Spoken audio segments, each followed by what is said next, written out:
Hello friends, and welcome back. Today we're going to talk all about foraging in Stardew Valley. We're going to start off talking about some details about foraging levels and professions, foods that will give you foraging buffs, artisan equipment, and then finally at the end we will go over every single forageable item in Stardew Valley.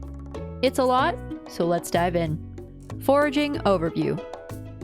Foraging is one of the 5 skills in Stardew Valley. There is a variety of ways to level up your skill in foraging, but mostly it is picking up the items that you see around you in the valley. Many forageables are consumables and have a wide range of sale prices depending on the quality and your chosen professions in the game, or if you decide to turn them into artisan goods. The quality of foraged goods come in 4 levels, very similar to your crops: regular, silver, gold, and iridium. However, you can only find iridium level forageables if you have chosen the botanist profession. And we'll get more into professions for foraging later in this video. Higher quality goods will have higher sale prices and will have more energy and health benefits for your farmer when they are consumed. If you have forageables that you give a gift to an NPC and it's something that they like or they love, the quality of the gift also provides a higher number of friendship points when it's gifted to them. Different experience points are awarded while foraging, which is what helps you level up that foraging skill. It is a decent list of numbers with different variables for different things, so I'm going to read this directly off the wiki for you so I don't mess it up and give you the wrong stats for the experience points. 14 experience points for chopping down a tree with an axe, granted all at once for the last chop that causes the tree to fall. 2 more experience points for removing the tree stump after chopping down a tree. 1 experience point for each twig chopped down. 1 experience point for each piece of moss harvested from the trees. 1 experience point per berry for shaking blackberries and salmonberries off bushes in their respective seasons. 25 experience points for removing large stumps and large logs. 7 experience points for each foraged item picked up from the ground. If the gatherer profession is chosen, it doubles the foraged item, and another 7 experience points is granted for the extra item. 7 experience points for each ginger harvested. 3 experience points for each spring onion harvested from Cindersap Forest in the spring. 2 experience points for items grown from wild seeds. You will also gain farming experience when growing wild seeds. If the gatherer profession doubles the foraged item, another 2 experience points is granted for that extra item. 7 experience points for each item panned from panning.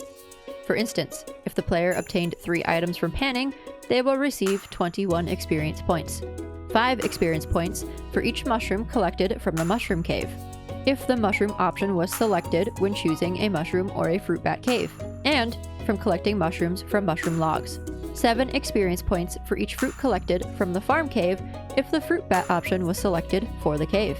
15 experience points for digging up a seed spot or artifact spot. 15 experience points for destroying a large green rain weed. 250 experience points for reading a copy of the Woodcutter's Weekly or Book of Stars. Certain actions done or specific items picked off the ground will not always grant foraging experience points. These things will include trees or twigs blown up by bombs instead of being chopped down, cutting down stage 4 tree seedlings, grapes grown from grape starters instead of being foraged off the ground, items that are dug up in the mines, like a cave carrot, mushrooms obtained from a tall mushroom tree, not the mushroom log, and minerals that can be found on the ground in the mines and can be picked up like forageables are, or if a forageable is dropped by a monster. Hello friends, I am starting a new series and I need your help. I've gotten a lot of comments over the years that people really enjoy watching my videos because of my voice. In fact, a lot of people even say they listen to my videos because it helps them relax or even fall asleep. I find this to be a massive compliment that my videos are relaxing and calming enough to make you feel relaxed enough to fall asleep. And since so many people have told me that they like listening to my videos for that reason, I wanted to lean into that a little bit and do a specific series. I want to start a series of Stardew Valley short stories. in which short stories will be submitted by you guys or other people that you know, and I will read and narrate them. Of course, everyone that submits something will be given proper credit. However, these stories do not even have to be canon. All I ask is that they be safe for work. They can be funny, they can be way out of left field, they can be romantic. Whatever kind of Stardew Valley short story you've written or someone that you know has written, I want to see it and I want to read it for you guys. I would then also turn that series into a podcast so that you can listen to them anywhere that you are. So please be sure to submit your short story. I will have a link on my link tree, all of my profiles on any social media site where you can go and submit your story. Again, the only thing that I ask is that it be safe for work. But thank you so much, and I look forward to seeing your submission soon. And now we are on to the next section: foraging levels and professions. For each of the 5 skills in Stardew, with foraging being one of them, there is 10 levels for each of those skills until you unlock mastery. Each level unlocks something new, and at levels 5 and 10, you can choose a profession that will give you a little extra buff. But no take-backsies. Once you choose that profession, it will stay that way for that save file. Each level of foraging skill adds +1 axe proficiency, and the effects of each level occur immediately after leveling up. You'll know that you've leveled up your skill at the end of the day when you go to sleep. You'll get a pop-up that tells you what you've leveled up on and what level you are at. You may also see a pop-up at the bottom left corner of your screen that says you've got some new ideas to sleep on. This message means that you've leveled up a skill, and this goes for any skill available in the game, not just the foraging skill. So here's what unlocks at each level of foraging. At level 1 foraging, you will unlock the recipe for crafting wild seeds for spring, field snack, and trees will sometimes drop seeds. Wild seeds can be crafted from gathering that season's forageables. You will get 10 seeds from this, which is a very easy and free way to get more seeds early on in the game. These seeds will then produce more spring forageables. You can either choose to sell these, consume them, or turn them into artisan goods, use them for quests and bundles, or even craft even more seeds. The field snack is also very handy early on in game. It is basically a granola bar that you can craft from tree seeds. It is another free way to get energy and health early in game, especially when your farmer gets very tired very easily. At level 2 foraging, you will unlock the charcoal kiln recipe. You can use this to turn wood into coal. Coal is used in several crafting recipes and for smelting ores into bars. You'll need 20 wood and 2 copper bars to craft it. At level 3 foraging, you will unlock the crafting recipe for a cookout kit and the cooking recipe for moss soup. You can use the cookout kit to cook dishes without ever having the kitchen upgrade for your house. And you can just cook anywhere. Any cookout kits that are left outside overnight will disappear. So unfortunately, it is a one-day use item. You'll need 15 wood, 10 fiber, and 3 coal to craft it. Moss soup can be made with just 20 moss, and it will give you 70 energy and 31 health when it is consumed. At level 4 foraging, you will learn the recipe for wild seeds for summer, the tapper, the mushroom log, and you'll get +1 wild berry harvesting. Wild summer seeds are just like the spring ones. You use the forageables of that season to craft 10 seeds that will grow more forageables, and then you can use them however you desire. The tapper can be placed on different types of trees to obtain different syrups like maple syrup, oak resin, pine tar, sap, or mystic syrup. They can all be used in bundles and in a variety of crafting recipes. If a tapper is placed on a mushroom tree, you may also get different types of mushrooms. You will need 40 wood and 2 copper bars to craft it. At level 5, you'll be given the option to choose one of 2 professions: the forester or the gatherer. The forester profession makes it so trees drop 25% more wood. The gatherer profession gives you a chance for double harvest of foraged items. The forester profession comes in handy to get more wood for crafting items in the game, building more farm buildings, and getting more home upgrades more quickly. The gatherer profession can come in handy if you just like to explore and wander around the valley to forage for different items, and using those forageables for artisan goods. Both are good options, and both benefit different playing styles. Do you like building and crafting more? Or do you like exploring more and making more artisan goods? At level 6, you'll learn the crafting recipe for a lightning rod, wild seeds for fall, and a warp totem for the beach. Lightning rods will take lightning strikes during thunderstorms so that they don't strike your trees or any paths that are on your farm. This will then also produce 1 battery pack. You'll need 1 iron bar, 1 refined quartz, and 5 bat wings to craft a lightning rod. Place these around your farm to keep it protected during thunderstorms. Wild seeds for fall operate the same as the spring and the summer wild seeds. The beach warp totem will take you directly to the beach when it is used. It is a one-time use item and will disappear after you warp. You'll need 1 hardwood, 2 coral, and 10 fiber to craft it. At level 7, you will learn the crafting recipe for wild winter seeds and a warp totem for the mountains. You will also learn the recipe for tree fertilizer. Wild winter seeds, as you can probably guess, operate the same as the spring, summer, and fall wild seeds. They also give you a great option to actually plant crops in the winter, when most of the time nothing else grows. A mountain warp totem works similar to the beach warp totem, but it will take you directly to the mountains instead of the beach. You'll need 1 hardwood, 1 iron bar, and 25 stone to craft it. Tree fertilizer helps speed up the growth of wild trees, but it cannot be used on fruit trees. And it even works in winter. You'll need 5 fiber and 5 stone to craft it. At level 8, you'll learn the cooking recipe for survival burger, a warp totem for your farm, the tent kit, and get +1 wild berry harvesting. A survival burger gives you 125 energy and 56 health when it is consumed. It will also give you a foraging buff of +3 foraging for 5 minutes and 35 seconds. The warp totem for your farm works the same as the warp totems for the beach and the mountains, but it will warp you directly to your farm.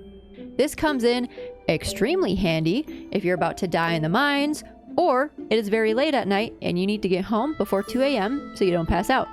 You'll need 1 hardwood, 1 honey, and 20 fiber to craft it.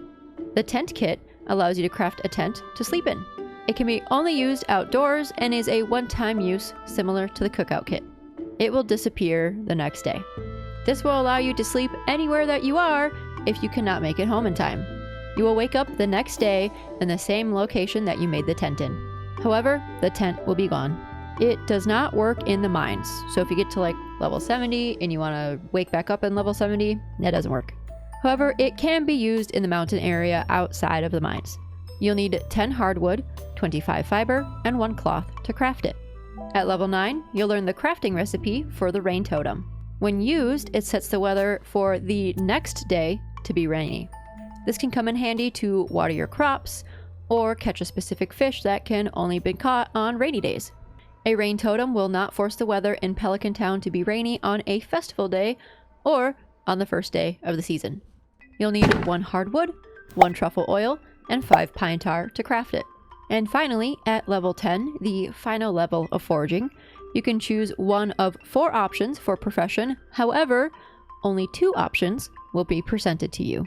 The 2 options are determined by which profession you chose at level 5. If you chose the forester option at level 5, you will be presented with either the lumberjack or the tapper professions.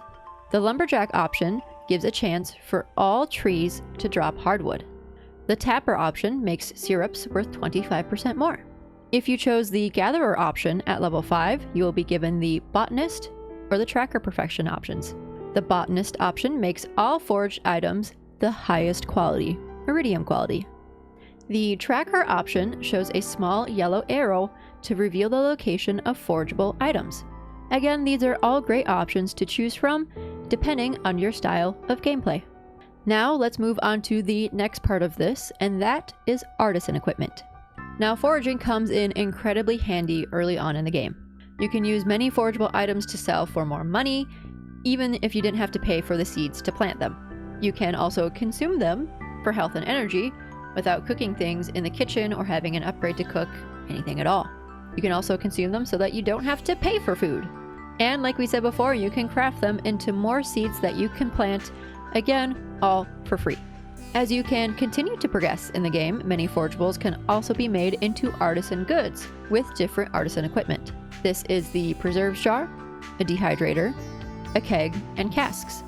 This can make them into pickled goods, jellies, juices, wines, and dried goods, which increases their sale prices even higher than they are at their base price. And all of their stats for consuming them are even higher too.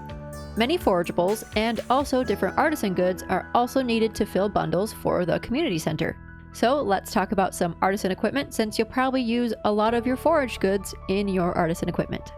The preserves jar crafting recipe is learned at farming level 4, and you will need 50 wood, 40 stone, and 8 coal to craft it. Fruit placed in the preserves jar makes jelly, and mushrooms and vegetables and foraged items make pickles. It takes 2 to 3 days to make jelly or pickles in the preserves jar. Placing items in the preserves jar will increase the sell price of that item by 2 times plus 50. So if a base item is 200 gold, multiply that by 2 to get 400, plus 50, that item that is now a jelly or a pickle will sell for 450 instead of 200. The dehydrator is brand new from the 1.6 update. You can buy the crafting recipe from Pierre for 10,000 gold. One is also included in the mushroom cave if you choose to have a mushroom cave on your farm. You will need 30 wood, 2 clay, and 1 fire quartz to craft it. Place 5 of any mushroom or fruit inside of the dehydrator, except red mushroom, and it will create dried mushroom or dried fruit, unless you place grapes inside the dehydrator, in which case it will make raisins. The processing time for dried fruit or mushrooms is 1 day. The sell price of dried goods, other than grapes, is 7.5 times the base price of the good, plus 25 gold times the base price, plus 5 gold per mushroom and fruit. Basically, the sell price is much higher. It also has very high energy and health benefits when consumed, giving 3 times as much health and energy as its base product. Raisins are a little bit different. They will sell for 600 gold and give you 125 energy and 56 health. However, if you have Junimo huts, they love raisins. The keg is how you will make juices and wines. You will learn the crafting recipe for it at farming level 8, and you will need 30 wood, 1 copper bar, 1 iron bar, and 1 oak resin to craft it. There are many things that you can craft with the kegs, and if you'd like to learn more about all of the things that you can do with just kegs, be sure to check out my video, Things That You Didn't Know You Could Craft in Stardew Valley, where I go into way more detail about all of the things that you can craft with just kegs, and a bunch of other stuff too. However, for this video, I'll focus on what you can do with forageables in the keg, which is juice and wine. Any positive energy forageable, other than mushrooms, can be made into juice, and you need only 1. It will take 4 days to process, and the sell price for it will be 2.25 times the base ingredient price, and give you 2 times the energy and health of the base ingredient. To make wine, you can use any type of fruit in the keg. It will take a little bit longer to process, 6.25 days. However, it will sell for 3 times the base fruit price and give you 1.75 times more energy and health than the base fruit. However, it will give you a tipsy debuff when you drink it. If you unlock the cellar for your house, you can use a cask to age wine. This will increase the sell price and everything else of it even more. Now let's talk about foraging food buffs.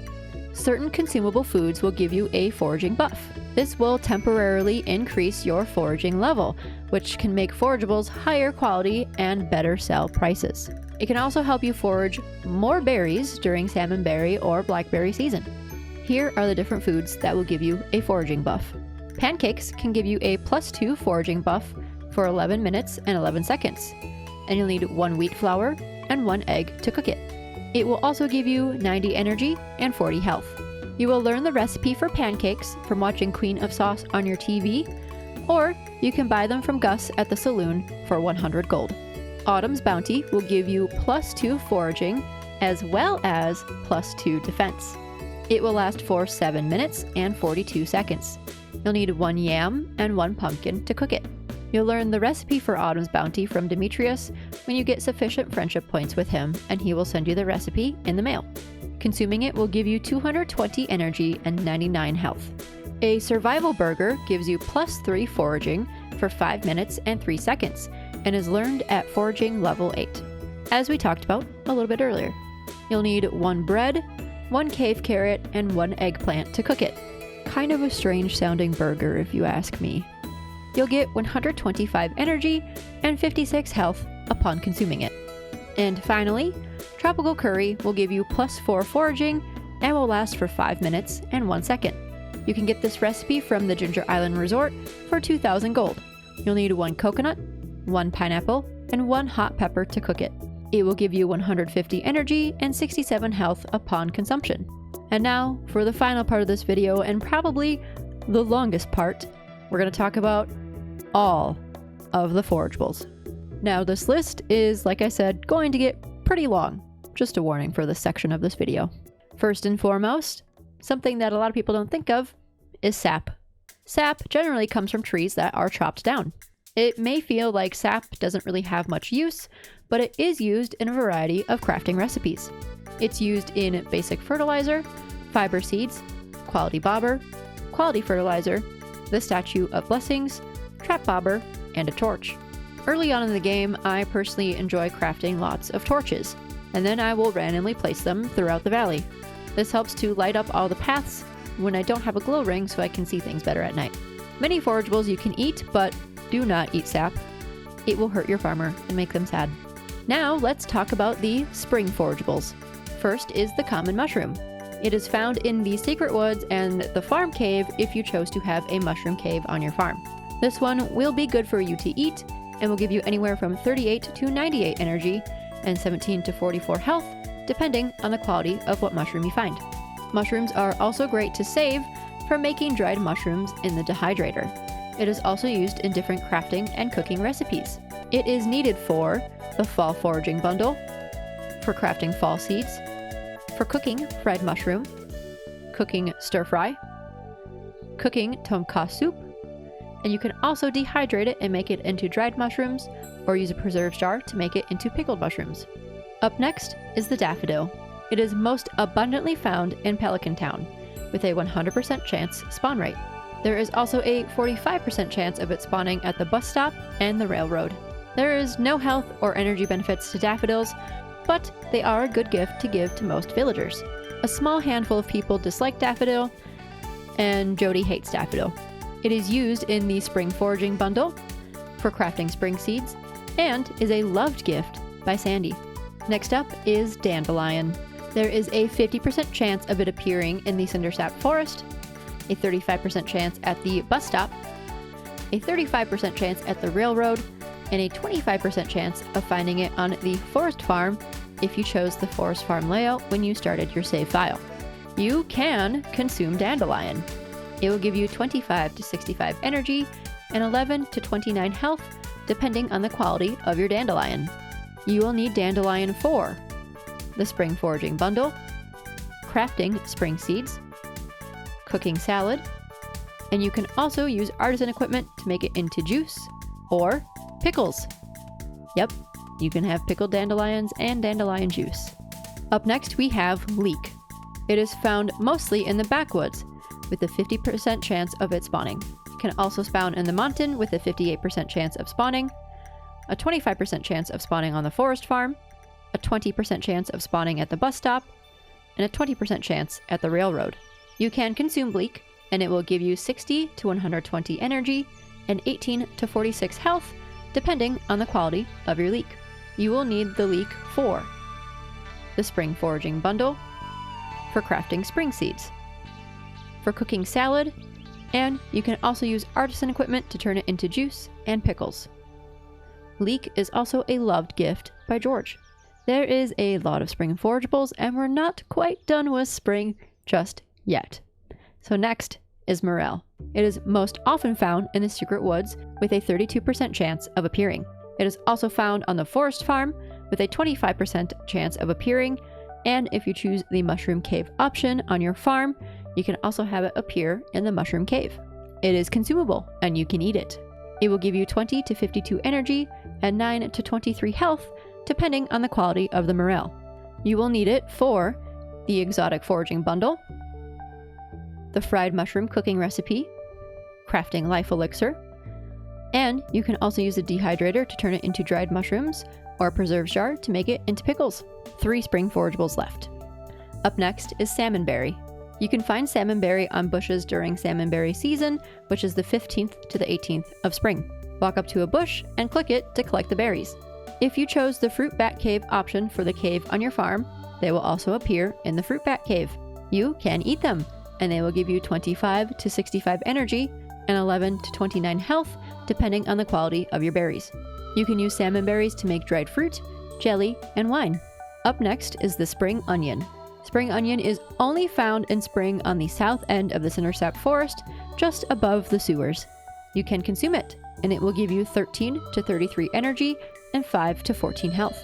Spring onions can be crafted into juice and pickles. And finally, our last spring forageable is horseradish. It is most abundantly found in the secret woods with a 52% chance of appearing. It is also found in the cindersap forest with a 50% chance of appearing, in the backwoods with a 42% chance of appearing, in the mountain with a 42% chance of appearing, and if you have the forest farm layout, a 25% chance of appearing. It is consumable, and it will give you 13 to 33 energy or 5 to 14 health depending on the quality. You will need wild horseradish for the spring foraging bundle, for crafting spring seeds, for cooking shrimp cocktail, and you can also use artisan equipment to make it into juice and pickles. It is also a loved gift by Krobus. Now, let's get into the summer forageables. There are 6 total summer forageables. Once again, we've got the common mushroom, just like in the spring, but only if you have the forest farm layout or you have the mushroom cave chosen as your cave. There is a 25% chance of the common mushroom appearing on the forest farm layout in the spring and in the summer. All stats for the common mushroom remain the same. Up next is fiddlehead fern. It has a 78% chance of appearing in the secret woods in the summer.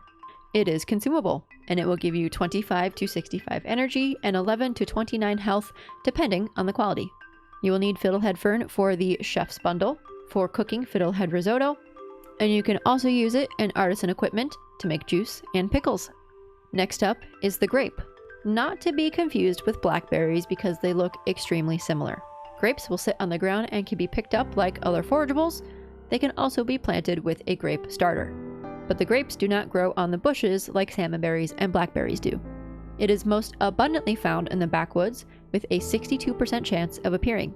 It also has a 62% chance of appearing at the mountain, a 27% chance of appearing at the bus stop, a 27% chance at the railroad, and if you have the forest farm, a 25% chance of appearing there. It is consumable and will give you 38 to 98 energy and 17 to 44 health. It is used in the summer foraging bundle to craft summer seeds, and you can also make it into jelly and raisins and wine with different artisan equipment. It is also a loved gift by Vincent. Then we have the red mushroom. It is most abundantly found in the secret woods with a 22% chance of appearing. It will also appear in the mushroom cave if you've chosen to have the mushroom cave on your farm. Do not consume red mushrooms. They will give you negative energy and no health benefits. However, they do have other uses. You will need it for the exotic foraging bundle, the dye bundle, and to craft life elixir. Up next is spiceberry. It is most abundantly found in the cindersap forest with a 40% chance of appearing. It also has a 38% chance of appearing in the backwoods, a 38% chance in the mountains, a 27% chance at the bus stop, a 27% chance at the railroad, and if you have the forest farm layout, a 25% chance of appearing there. It will also appear in the farm cave if you choose the fruit bat option. It can be consumed and will give you 25 to 65 energy and 11 to 29 health depending on the quality. You will use it for the summer foraging bundle, to craft summer seeds, and you can also use artisan goods to make it into dried fruit, jelly, and wine. And for the final summer forageable, we have sweet pea. It is most abundantly found in Pelican Town with a 100% chance of appearing. It also has a 60% chance of appearing in the cindersap forest, a 47% chance of appearing at the bus stop, 47% chance at the railroad, and if you have the forest farm layout, a 25% chance of appearing. There are no health benefits to consuming sweet pea. However, you will have to use it for the summer foraging bundle, for crafting summer seeds, and it is a loved gift for Sandy. Let's move on to fall. First up is the blackberry. Again, very similar to grape, but not quite. Grapes are in the summer, blackberries are in the fall. It is most abundantly found in Pelican Town with a 100% chance of appearing. There is a 50% chance of it appearing at the cindersap forest, a 38% chance of it appearing on the railroad, or on bushes during blackberry season, which is fall 8th through 11th. It will also appear in the farm cave if you have the fruit bat option. It will give you 25 to 65 energy and 11 to 29 health depending on the quality of the berry when consumed. You will use this for the Fall Foraging Bundle, to craft fall seeds, and it is used for cooking blackberry cobbler, and you can also use artisan equipment to turn it into dried fruit, jelly, or wine. Up next is the chanterelle. It is most abundantly found in the secret woods with a 38% chance of appearing. It can be also found on the forest farm layout with a 25% chance of appearing. Or, as you guessed, if you have a mushroom cave, it will appear in the mushroom cave if you've chosen the mushroom cave option. It is consumable and will give you 38 to 98 energy and 33 to 87 health, depending on the quality. You will use this in life elixir, and you can also use it to make dried mushrooms, or you can pickle it to make pickled mushrooms. And then we once again have the common mushroom. This will be the same stats and all the same information as it was for spring and summer. It is most abundantly found in the cindersap forest with a 50% chance of appearing, and also in the secret woods with a 46% chance of appearing. Or, if you've chosen the forest farm layout, a 25% chance of appearing. It also has a 24% chance of appearing in the mountains, a 24% chance in the backwoods, and if you have the mushroom cave, it will appear in your mushroom cave. Now we have hazelnut. It is most abundantly found in the backwoods with a 53% chance of appearing. There's also a 53% chance of it appearing in the mountain, a 40% chance of it appearing at the bus stop, a 25% chance at the railroad, or a very special thing with hazelnut is you can get it shaking trees after fall 14. Only maple trees though. You can consume it and it will give you 30 to 78 energy and 13 to 35 health. Hazelnut is used in the Fall Foraging Bundle to craft fall seeds, or you can use it for cooking roasted hazelnuts and stuffing. It can be also used in artisan equipment to make juice and pickles. Purple mushroom is a fall forageable, but only if you have the forest farm layout or a mushroom cave. It has a 25% chance of appearing on the forest farm in the fall. It is consumable and super great for you. It will give you 125 to 325 energy and 56 to 146 health, depending on the quality. Purple mushroom is used in the Exotic Foraging Bundle, the Field Research Bundle, for crafting life elixir, or you can use it in artisan equipment to make dried mushrooms or pickles.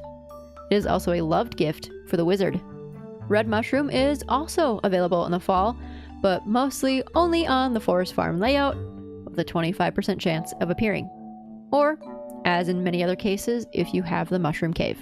However, there is a 15% chance of finding it in the secret woods in the fall. As before, do not consume red mushrooms. It will make your farmer sad. Stats remain the same as they previously were for the red mushroom. Finally, for fall, there is the wild plum. It is most abundantly found at the bus stop with a 60% chance of appearing.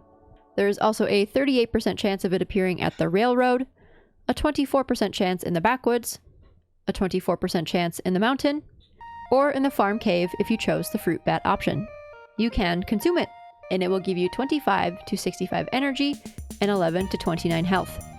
It can be used for the Fall Foraging Bundle, to craft fall seeds, to cook plum pudding, or you can use it in artisan equipment to make dried fruit, jelly, or wine. Now, the final season of winter. Let's begin with crocus. Crocus is most abundantly found in Pelican Town with a 54% chance of appearing. There is a 50% chance of it appearing at the railroad, a 42% chance of it appearing at the bus stop, a 40% chance of it appearing on the mountain, a 39% chance of it appearing in the cindersap forest, and a 35% chance of it appearing in the backwoods. There are no benefits to consuming crocus. You'll need it for the Winter Foraging Bundle, for crafting winter seeds, and it is a loved gift for Sandy. Next is crystal fruit. It is most abundantly found by the railroad with a 50% chance of appearing. Also appearing in the cindersap forest with a 39% chance, a 38% chance of it appearing in the mountain, a 23% chance of it appearing at the bus stop, a 22% chance of it appearing in the backwoods, and an 8% chance of it appearing in Pelican Town. It is consumable and will give you 63 to 163 energy and 28 to 73 health upon consuming it.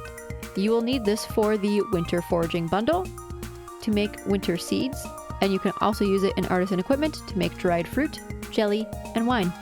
Up next is holly. Unfortunately, holly is pretty useless. It is most abundantly found in the secret woods with a 100% chance of appearing, a 43% chance of it appearing in backwoods, a 38% chance of it appearing in Pelican Town, a 35% chance of it appearing at the bus stop, a 22% chance of it appearing in the cindersap forest, and a 22% chance of it appearing in the mountain. Do not eat holly. It will hurt your farmer and make them sad. You will only need holly if you decide to do remixed bundles. Next is the snow yam. You will find snow yam by tilling throughout the valley in the winter. It is consumable and will give you 30 to 78 energy and 13 to 25 health when it is consumed. You will need it for the winter foraging bundle, to craft winter seeds, and you can use it with artisan equipment to make juice and pickles. And the final winter forageable is winter root. You will also find this by tilling throughout the valley in the winter. It can be eaten and will give you 25 to 65 energy and 11 to 29 health when it is consumed. You will need this for the winter foraging bundle, to craft winter seeds, for cooking the roots platter, or you can use it in artisan equipment to make juice and pickles. Now that is all of the season forageables.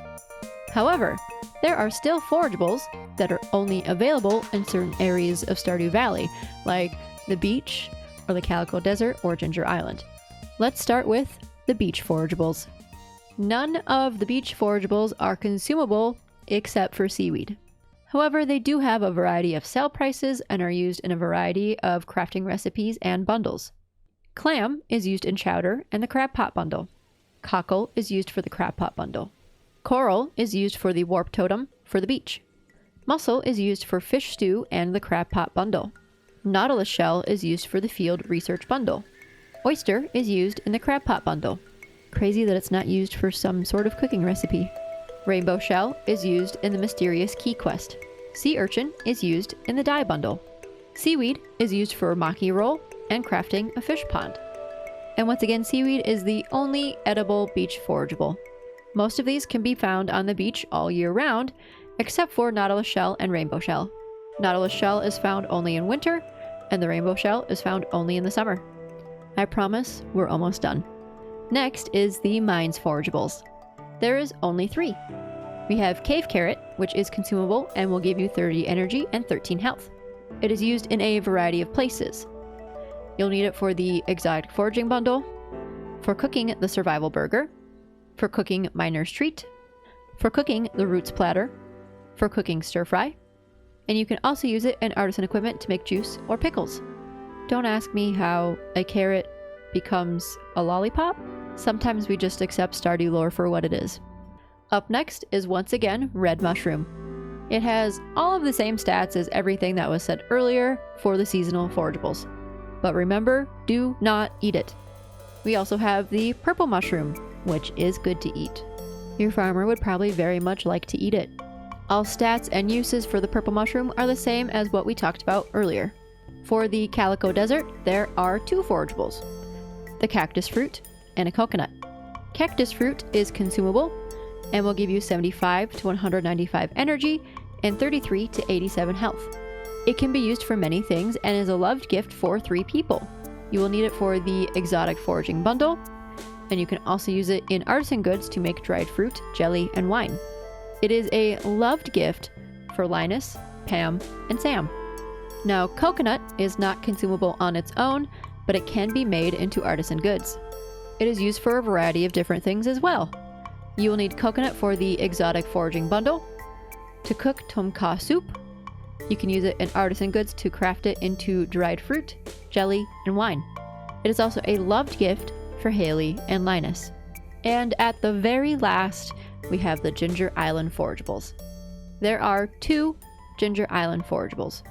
Ginger, to be expected, and magma cap.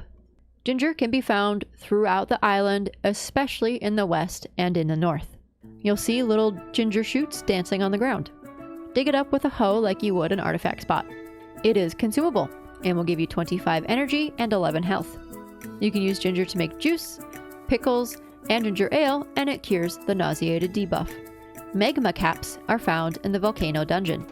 They are incredible for your farmer to consume, and they will give you 175 to 455 energy and 78 to 204 health, depending on the quality. You can also make them into dried mushrooms or pickles.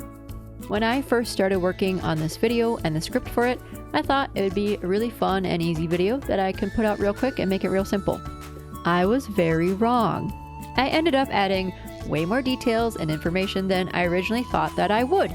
So I truly hope that you enjoyed this video and found at least something helpful in it. And if you did find this video helpful, please be sure to like, comment, and subscribe. Keep up with me on all of my social media channels. I'm the Anime Athlete everywhere: TikTok, Instagram, Blue Sky, you name it. Join the Discord to ask any questions that may not have been answered in this video. Get behind the scenes content, early access to videos and more on my Patreon, and come play Stardew and other cozy games with me live on Twitch and also on YouTube. Thank you so much for watching and have a good rest of your night.